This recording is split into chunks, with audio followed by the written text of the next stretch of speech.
Next हमारे पास जो quantity है वो है प्रेशर। प्रेशर को हम कैपिटल पी से रिप्रेजेंट करते हैं, इसका यूनिट पास्कल है। पास्कल को हम स्मॉल पी ए से रिप्रेजेंट करते हैं। नेक्स्ट हमारे पास डेंसिटी है। डेंसिटी को हम रो से रिप्रेजेंट करते हैं। This is the symbol of density और इसको हम रो कहते हैं। और इसका जो यूनिट है वो किलोग्राम पर क्यूबिक मीटर है। सिंबल केजी मीटर पर क्यूब। ठीक है।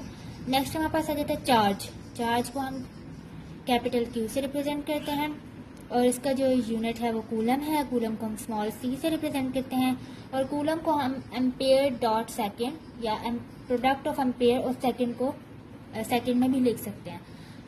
अब यहाँ पर चार्ज जो है ये एम्पेयर किसको रिप्रेजेंट करता है?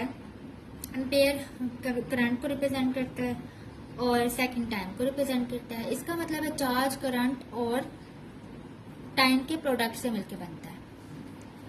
उम्मीद है आपको बेस यूनिट्स और ड्राइव यूनिट्स की समझ आ चुकी होगी। यहाँ पर एक और भी शॉर्ट क्वेश्चन बहुत इंपॉर्टेंट है, वो है differentiate between base units and drive units.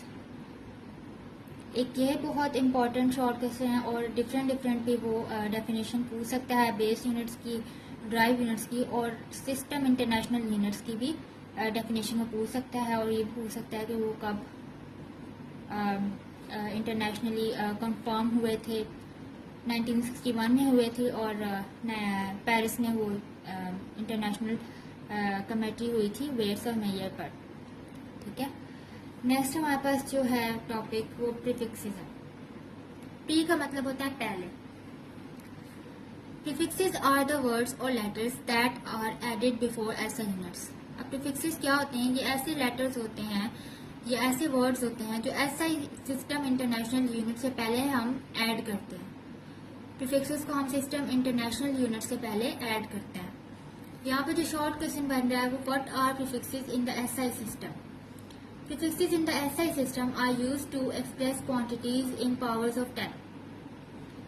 Prefixes को हम SI यूनिट में इससे रिप्रेजेंट करते हैं कि जो ये क्वांटिटीज हमने डिस्कस की हैं उनको हम 10 की पावर में एक्सप्रेस कर सकें। ऐसा हम क्यों करते हैं? क्योंकि हमारे पास बहुत लार्ज नंबर्स और बहुत स्मॉल नंबर्स आ जाते हैं और उन लार्ज और स्मॉल नंबर्स को हम 10 की पावर में एक्सप्रेस करते हैं, जिसकी वजह से ये हमारे लिए इजी हो जाता है।